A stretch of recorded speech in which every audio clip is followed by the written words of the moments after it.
Autobiography of a yogi by Paramahansa Yogananda. दोस्तों, इस किताब की थीम है the life experiences of Paramahansa Yogananda. यह बुक परमहंस योगानंदा की रिमार्केबल लाइफ लॉन्ग आध्यात्मिक यात्रा की कहानी बताती है, जिन्हें योगा को वेस्टर्न एरियाज में लाने के उनके एफर्ट्स के लिए होल स्केल पर क्रेडिट दिया जाता है। आज तक इसे सबसे इंपॉर्टेंट स्पिरिचुअल टेक्स्ट के रूप में माना जाता है। दोस्तों, इस किताब के ऑथर खुद परमहंस योगानंदा हैं, जो एक भारतीय योगी और गुरु थे, जिन्होंने अपनी ऑर्गेनाइजेशन योगोदा सत्संग सोसाइटी ऑफ इंडिया और सेल्फ रियलाइजेशन फेलोशिप के थ्रू लाखों भारतीय और वेस्टर्न लोगों को योग और क्रिया योग सिखाया है। श्री परमहंस योगानंदा की संक्षिप्त जीवनी को जाने। दोस्तों, परमहंस योगानंद का जन्म 5 जनवरी 1893 को भारत के गोरखपुर शहर के एक धार्मिक और संपन्न बंगाली परिवार में हुआ था। उनका बचपन का नाम मुकुंदलाल घोष था। उनके इनिशियल सालों में उनके आसपास के लोगों के लिए क्लियर हो गया था कि उनकी स्पिरिचुअल अवेयरनेस और एक्सपीरियंस की गहराई सामान्य इंसान से अत्यधिक ज्यादा थी। अपनी युवा अवस्था में उन्होंने अपने स्पिरिचुअल टीचर की तलाश में भारत के कई ऋषियों और संतों के बारे में जानकारी बटोरी। वो एक ऐसे मेंटर को चाहते थे जो उनकी स्पिरिचुअल क्यूरियोसिटी या जिज्ञासा को शांत करने में उनकी मदद कर सके।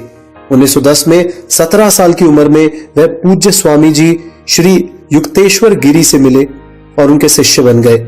योग के इस महान गुरु की देखरेख में उन्होंने अगले 10 वर्षों तक सख्त लेकिन लविंग स्पिरिचुअल डिसिप्लिन को प्राप्त करते हुए बिताया। योगानंदा के अनुसार उनकी श्री युक्तेश्वर जी के साथ गुरु शिष्य रिलेशनशिप कई जीवन पहले से ही शुरू हो गई थी। योगानंदा की अपने गुरु के प्रति डिवोशन समय के साथ और मजबूत होती चली गई। कई बार वे श्री युक्तेश्वर के आश्रम में रुकते थे और उनके जीवन की कहानियों को सुनकर प्रसन्न होते थे। युक्तेश्वर ने उन्हें क्रिया योग करने के लिए गाइड किया, कुछ ऐसा जो उन्होंने 2 बार पहले भी एक्सपीरियंस किया था, लेकिन जब उन्होंने इसे अपने गुरु की गाइडेंस पे किया तो उन्हें एक ट्रांसफॉर्मेटिव पावर का अनुभव हुआ। दोस्तों, योगानंदा के कॉलेज के पास बसे श्री युक्तेश्वर के आश्रम में समय बिताने के दौरान योगानंदा कभी कभी अपने डेली रूटीन के उन कामों को करने में स्ट्रगल करते थे जो जरूरी होते थे। वे मेडिटेशन करना पसंद करते थे। श्री युक्तेश्वर ने उन्हें सांसारिक उद्देश्यों की सेवा करने की इंपॉर्टेंस बताई थी। 1915 में कलकत्ता विश्वविद्यालय में ग्रेजुएट होने के बाद उन्होंने भारत के सम्माननीय मोनेस्टिक स्वामी ऑर्डर के तहत मॉन्क के रूप में औपचारिक प्रतिज्ञा ली। उस समय उन्हें योगानंदा का टाइटल मिला, और जिसका मतलब दिव्य योग के थ्रू मिलने वाला आनंद था। ईश्वर के प्रेम और सोसाइटी की सेवा करने के लिए अपने जीवन को समर्पित करने की उनकी प्रबल इच्छा इस प्रकार से पूरी हुई। दोस्तों, योगानंदा असमान रूप से इस बात को एक्सेप्ट करते थे कि जब शारीरिक, मानसिक और आध्यात्मिक तीनों पहलुओं पर बैलेंस्ड फोकस किया जाता है, तभी सच्ची और संपूर्ण शिक्षा को हासिल किया जा सकता है। और जब सही और पूर्ण शिक्षा इफेक्ट होती है तो ह्यूमन को यह पता चल सकता है कि जीवन को सही ढंग से कैसे जिया जाना चाहिए। इस बेसिस पर योगानंदा ने अपने एजुकेशनल इंस्टीट्यूशन को हाउ टू लिव स्कूल का नाम दिया। आइए समझें how to live school concept क्या था। हाँ दोस्तों, आइए समझते हैं how to live school concept क्या था। योगानंद ने 1917 में लड़कों के लिए हाउ टू लिव स्कूल की स्थापना की। इन स्कूल्स में मॉडर्न एजुकेशन मेथड को योगा ट्रेनिंग और आध्यात्मिक आदर्शों की एजुकेशन के साथ जोड़ा गया था। यह कहा गया था कि योगानंद ने एक अच्छे व्यक्ति के रूप में इस कॉन्सेप्ट को बनाया और यह माना कि एक बैलेंस्ड एजुकेशन आवश्यक रूप से शारीरिक, मानसिक और आध्यात्मिक पहलू के लिए समान रूप से काम करती है और बहुत जरूरी है। यह भी माना गया है कि जब इस बैलेंस्ड अप्रोच को व्यवहार में महसूस किया जाता है, तभी कहा जा सकता है कि सच्ची शिक्षा प्रोवाइड की जा रही है। सभी स्कूल में एकेडमिक करिकुलम और स्पिरिचुअल रूटीन, मनोरंजन, खेल, पिकनिक और आसपास के दर्शनीय जगहों पर जाने के साथ बैलेंस्ड बनाए गए थे। जिन सभी लोगों को योगानंदा के कांटेक्ट में आने का अवसर मिला था, वह जानते थे कि उनके स्पिरिचुअल आइडियल्स और न्याय के उपदेशों में समझौता नहीं किया जा सकता है, लेकिन उनका तरीका इतना अट्रैक्टिव था कि उनका दिल इतना प्यारा था कि कोई भी उनके साथ रिजेक्टेड या अनकंफर्टेबल महसूस नहीं करता था। उनकी प्यारी मुस्कान हमेशा मौजूद रहती थी और उनके चेहरे की चमक सभी के दिल और दिमाग को पकड़े रहती थी। दूसरी ओर जब योगानंद ने किसी केस की तह तक जाने या इसे इशू बनाने का फैसला किया करते थे तो उनकी समझ की शार्पनेस को कोई अवॉइड नहीं कर सकता था। उनकी टेस्टिंग वास्तव में गंभीर थी। रांची आश्रम स्कूल के नियम और कानून सख्त थे दोस्तों। सुबह 5 बजे उठकर लड़कों को ग्रुप प्रेयर्स के लिए बाहर लाइन बनानी होती थी। नहाने और अपने कमरे की सफाई करने के बाद 6 बजे वह फिर से एक्सरसाइज और मेडिटेशन यानी कि ध्यान के लिए एक साथ मिलते थे। योगानंद जी खुद 12 ईयर्स से अधिक उम्र के लड़कों को ध्यान के एडवांस तरीके सिखाते थे। स्टूडेंट्स ग्रामीणों के हाथों से बने साधारण और मोटे कपड़े पहनते थे। कपड़ों को रहने के क्वार्टर्स और आश्रम के मैदान की तरह एकदम साफ रखा जाता था। आज भी भारत में कंडक्ट की गई प्रिंसिपल एजुकेशन एक्टिविटीज में योगानंद जी के तरीकों पर फोकस करना जरूरी है। हालांकि यह मान लेना सही है कि जब इस भारत में स्कूलों ने ऑफिशियल ऑपरेट करना शुरू किया है तब वह वही सिद्धांत चला रहे हैं। हालांकि उनके इंस्ट्रक्शनल मेथड्स अलग अलग हो सकते हैं। परमहंस योगानंदा ने अपने आश्रम स्कूल में बच्चों को सभी धर्मों का सम्मान करने और नैरो माइंडनेस व इंटॉलरेंस से बचना सिखाया था। उनका मानना था कि भगवान सभी लोगों के मंदिर रूपी शहर में रहते हैं और वो किसी को भी जाति, पंथ, रंग या नस्ल के कारण किसी दूसरे पर्सन के साथ भेदभाव या उसका अपमान नहीं करना चाहिए। हालांकि हमें सभी लोगों में भगवान को देखने का प्रयास करके सभी को अपना अच्छा मित्र बनाना चाहिए। योगानंदा ने विदेश में क्या किया, आइए जानते हैं दोस्तों। हाँ दोस्तों, योगानंदा ने विदेश में क्या किया, आइए जानते हैं। योगानंद जी अपनी सौम्य और दयालु टीचिंग अप्रोच के कारण न केवल भारतीयों में बल्कि विदेशों में भी जाने लगे। 1920 में बॉस्टन में हुए धार्मिक नेताओं के अंतर्राष्ट्रीय सम्मेलन में योगानंद जी को भारत के प्रतिनिधि के रूप में पार्टिसिपेट करने के लिए इनवाइट किया गया था। उस कांग्रेस में द साइंस ऑफ रिलीजन पर दी गई उनकी स्पीच को बहुत प्रेज किया गया था। उसी वर्ष उन्होंने भारत के प्राचीन विज्ञान और योग की फिलॉसफी और इसकी टाइम ऑनर्ड मेडिटेशन की अपनी शिक्षाओं को प्रमोट करने के लिए सेल्फ रियलाइजेशन फेलोशिप की स्थापना की। अगले कई वर्षों तक उन्होंने इन टॉपिक्स पर लेक्चर्स दिए और ईस्ट कोस्ट पर उन्हें पढ़ाया भी और 1944 में एक क्रॉस कॉन्टिनेंटल स्पीकिंग टूर शुरू किया। अगले साल उन्होंने लॉस एंजलिस में सेल्फ रियलाइजेशन फेलोशिप के एक इंटरनेशनल हेडक्वार्टर की स्थापना की जो उनके बढ़ते काम का स्पिरिचुअल और एडमिनिस्ट्रेटिव सेंटर बन गया। अगले दशक में योगानंदा ने यात्रा की और वाइड स्केल पर लेक्चर्स दिए जिसमें उन्होंने न्यूयॉर्क के कार्नेगी हॉल से लेकर लॉस एंजलिस के फिलहार्मोनिक तक जैसे अमेरिका के कई सबसे बड़े ऑडिटोरियम्स में हजारों लोगों से बात की। लॉस एंजलिस टाइम्स ने बताया कि फिलहार्मोनिक ऑडिटोरियम में ओपनिंग प्रोग्राम से 1 घंटे पहले ही हजारों लोग एक असाधारण प्रेजेंटेशन को देखने के लिए इकट्ठे हो गए थे। यह खबर भगवान के साथ अटूट कनेक्शन के हाईएस्ट लेवल को दर्शाती थी। हालांकि योगानंद हिंदू थे लेकिन वे सभी धर्मों का सम्मान करते थे। उन्होंने अक्सर ईसा मसीह की शिक्षाओं को शेयर किया और कई अन्य धार्मिक हस्तियों के कथन को यूज किया। धर्म को पार करने की उनकी क्षमता ने कई भक्तों को अट्रैक्ट किया और जनता के बीच उनको सम्मान दिलवाया। जीवन का लक्ष्य, हाँ दोस्तों, जीवन का लक्ष्य, आइए इसको समझते हैं। योगानंदा की टीचिंग में समझाया गया है कि हमारे जीवन के लक्ष्य क्या है। इसे पता लगाने के लिए अलग अलग अप्रोचेस हैं, लेकिन जब बात सिर्फ एक गोल को बनाने की आती है तो बिना किसी डाउट के यह गोल निश्चित रूप से लिबरेशन या मुक्ति का होता है। यही प्राइमरी गोल है दोस्तों और इसके साथ ही कई डिस्कशन शुरू होते हैं। मुक्ति के कॉन्सेप्ट को अक्सर गलत समझा जाता है। नतीजतन यह सब्जेक्ट स्पेकुलेटिव एंटरप्राइज या फंडामेंटलिस्ट सोच के लिए अक्सर एक कंट्रोवर्शियल टॉपिक बन जाता है। फिर भी दुनिया के प्रमुख धर्मों की रहस्यमय परंपरा में यह सेंट्रल फैक्टर है। निसंदेह जीवन के 2 गोल सफलता और सेल्फ एनालिसिस होते हैं जो लॉजिकली मुक्ति के अधीन है, फिर भी इसके लिए जरूरी है। योगानंद जी के अकॉर्डिंग सफलता को केवल धन, पोजीशन, पावर और इस तरीके के किसी रूप में डिफाइन नहीं किया गया है। यह मानवीय सरोकारों के डीपर क्षेत्रों में पहुंचता है। एक उदाहरण के रूप में वो सफलता को इंटरनल पीस और मेंटल कंट्रोल के पार्ट के रूप में डिफाइन करते हैं।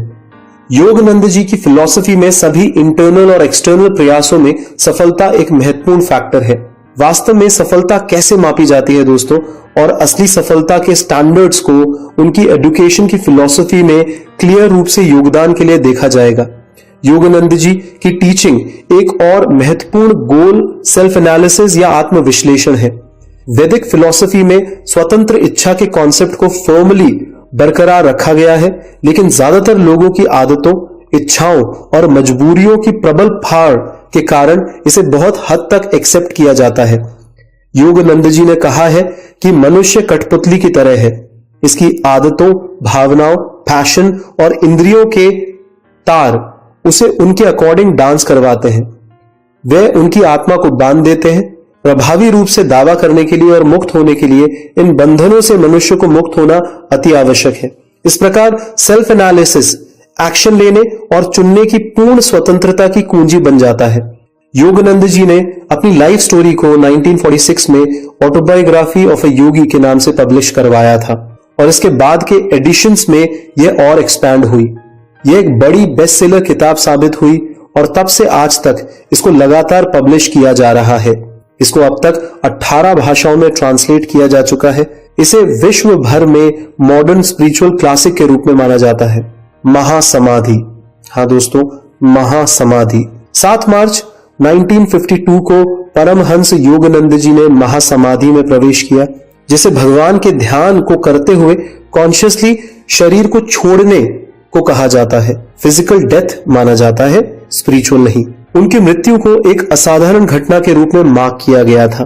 फॉरेस्ट लॉन मेमोरियल पार्क के निदेशक द्वारा साइन किए गए एक नोटराइज स्टेटमेंट में बताया गया था कि मृत्यु के 20 दिन बाद भी उनके शरीर में कोई भी शारीरिक बदलाव दिखाई नहीं दे रहा था। ऐसा लग रहा था कि उनकी बॉडी को अच्छी तरीके से प्रिजर्व किया गया हो। योगानंद जी का शरीर स्पष्ट रूप से अभूतपूर्व कंडीशन में था। योगानंद जी ने न सिर्फ भारत मगर पूरे वर्ल्ड में योगा की इंपॉर्टेंस को स्प्रेड किया था। उनके शब्द वास्तव में सच्ची विजडम के सार थे। वो कहा करते थे कि हमें अपनी इंटीग्रिटी को हाईएस्ट लेवल पर बनाए रखना चाहिए। हमें सच बोलना और उसे अपने बिहेवियर में दिखाना चाहिए। शानदार चीजों को पूरा करने के लिए उन्होंने खुद को एक बेहतरीन पर्सनालिटी के रूप में एस्टैब्लिश किया था। तो दोस्तों, इस समरी में हमने सीखा कि एक सच्चे व्यक्ति के लिए बैलेंस्ड एजुकेशन जरूरी है और इसके शारीरिक, मानसिक और आध्यात्मिक पहलुओं का समान रूप से इसमें शामिल होना जरूरी है। दूसरा पॉइंट, आज भी भारत में कंडक्ट की गई प्रिंसिपल एजुकेशन एक्टिविटीज में योगानंद जी के तरीकों पर फोकस करना जरूरी हो जाता है। तीसरा पॉइंट, परमहंस योगानंद जी ने अपने आश्रम स्कूल में बच्चों को सभी धर्मों का सम्मान करने और नैरो माइंडनेस व इनटॉलरेंस से बचना सिखाया था। उनका मानना था कि किसी को भी जाति, रंग, पंथ या नस्ल के कारण किसी दूसरे पर्सन के साथ भेदभाव नहीं करना चाहिए। चौथा पॉइंट, हमारे जीवन के लक्ष्य को पता लगाने के लिए अलग अलग अप्रोचेस हैं, लेकिन जब बात सिर्फ एक गोल को बनाने की आती है तो बिना किसी डाउट के यह गोल निश्चित रूप से लिबरेशन या मुक्ति होता है। तो दोस्तों, कंक्लूडिंग स्टेटमेंट में मैं आपको बताना चाहूंगा कि योगानंद की फिलॉसफी और लगातार प्राचीन वैदिक परंपराओं की टीचिंग देने का कमिटमेंट उनकी असाधारण पर्सनालिटी को प्रेजेंट करता है। एक छोटी सी पुस्तक में समझाए गए कार्डिनल डॉक्ट्रिनल एलिमेंट्स इस फैक्ट को प्रेजेंट करते हैं। दोस्तों, आशा करते हैं आपको ये बेस्ट सेलिंग किताब की बुक समरी पसंद आई होगी। धन्यवाद। दोस्तों, अगर आप इस किताब को खरीदना चाहते हैं तो इस वीडियो के डिस्क्रिप्शन में दिए गए लिंक पर क्लिक करके आप इस बुक को खरीद सकते हैं। दोस्तों, हम हमेशा से चाहते हैं कि आप अपना बेस्ट वर्जन बने और सफलता और खुशी अपनी जिंदगी में दोनों हासिल करें। अधिक से अधिक लोगों की जिंदगी में आप अपने टैलेंट से पॉजिटिव चेंज लाने में उनकी मदद करें। इसी एफर्ट के चलते उड़ान एनजीओ चैनल पर हम दुनिया की सर्वश्रेष्ठ किताबों की समरी सरल और आसान भाषा में डाल रहे हैं। दोस्तों, हमारी अधिक से अधिक समरी सुने और उन्हें अपने जीवन में लगाएं। अपना फीडबैक कमेंट बॉक्स में डालते रहें और अगर आपको हमारी कोई भी समरी पसंद आती है तो उसे अपने जानकारों के साथ अवश्य शेयर करें। दोस्तों, आप हमारी समरीज को किताबी कीड़े ऐप पर भी सुन सकते हैं। हम इन समरीज के साथ एक्शन टिप्स भी अपने ऐप पर जल्द ही लॉन्च कर रहे हैं। वो एक्शंस आपको क्लियरली बताएंगे कि इन बुक्स को आप अपनी लाइफ में कैसे लगा सकते हैं और स्टेप बाय स्टेप अच्छी हैबिट्स कैसे डेवलप कर सकते हैं। दोस्तों, आपकी लर्निंग को एक्शन में बदलने के लिए, आपकी मदद करने के लिए हम वेबिनार्स और ऑनलाइन प्रोग्राम्स की एक सीरीज हर वीक ऑर्गेनाइज कर रहे हैं। आप इन वेबिनार्स और ऑनलाइन प्रोग्राम्स को नॉमिनल पेमेंट्स करके दुनिया के किसी भी कोने से ज्वाइन कर सकते हैं। आदि गुरुदास और लाइव शिक्षा डालकर आप फेसबुक और इंस्टाग्राम पर हमारे पेजेस को लाइक कर सकते हैं। आपको रेगुलर इसकी जानकारी मिलती रहेगी। दोस्तों, अगर आप public speaking, NLP, international coaching technique जैसे लाइफ ट्रांसफॉर्मेशन टॉपिक्स को डिटेल में सीखकर अपने गोल्स को और तेजी से हासिल करना चाहते हैं, तो आप हमारी प्रैक्टिकल एक्सपीरियंसेस से भरी वर्कशॉप्स को भी अटेंड कर सकते हैं। इस वीडियो के डिस्क्रिप्शन में दिए गए लिंक को क्लिक करके आप इन प्रोग्राम्स की अधिक जानकारी लेकर इनको ज्वाइन कर सकते हैं। दोस्तों, अगर आप हमारे साथ मिलकर इन वर्कशॉप्स को अपनी कंपनी या शहर में कराना चाहते हैं, आप अर्निंग करना चाहते हैं, तो अपनी रिक्वेस्ट हमें thelifeshiksha@gmail.com पे या info@adigurudas.com पे अवश्य भेजें। दोस्तों, हो सकता है कि आप अपने जीवन में काफी सफल हों या सफल बनने के लिए भरपूर प्रयास कर रहे हो, मगर कुछ अनजाने कारणों से आप अपने और अपने गोल्स के बीच कुछ चैलेंज महसूस कर रहे हैं, कुछ ब्लॉक्स महसूस कर रहे हैं। तो मैं आदि गुरुदास आपकी इसमें पर्सनली मदद कर सकता हूं। दोस्तों, 1-on-1 कोचिंग सेशन लेके कुछ समय के लिए अधिक से अधिक लोगों की मदद करने के लिए मैं अपने सेशन को कुछ समय के लिए 75 से 50% डिस्काउंट पे दे रहा हूं। दोस्तों, जिससे ज्यादा से ज्यादा लोग face to face 1-on-1 coaching session लेकर मुझसे अपनी प्रॉब्लम मेरे साथ डिस्कस कर पाएं। तो दोस्तों, यदि आप अपने लिए पर्सनल कोचिंग सेशन बुक करवाना चाहते हैं या मुझसे एग्जैक्टिव कोचिंग लेना चाहते हैं, अपनी ऑर्गेनाइजेशन के लिए कोई कोचिंग सेशन लेना चाहते हैं, तो आप मुझसे संपर्क कर सकते हैं। आप मुझे 9829644744 या 9024023331 पर संपर्क कर सकते हैं। आप हमें इन नंबर्स पर व्हाट्सएप भी कर सकते हैं। दोस्तों, हमारे काउंसलर्स आपसे संपर्क करेंगे। दोस्तों, हमसे और हमारे प्रयासों से जुड़े रहने के लिए हमारे उड़ान एनजीओ यूट्यूब चैनल को आज ही सब्सक्राइब करें और इस वीडियो के नीचे दिए गए बेल आइकन को जरूर क्लिक करें। दोस्तों, हमारे रेगुलर नोटिफिकेशन आपको मिलते रहेंगे।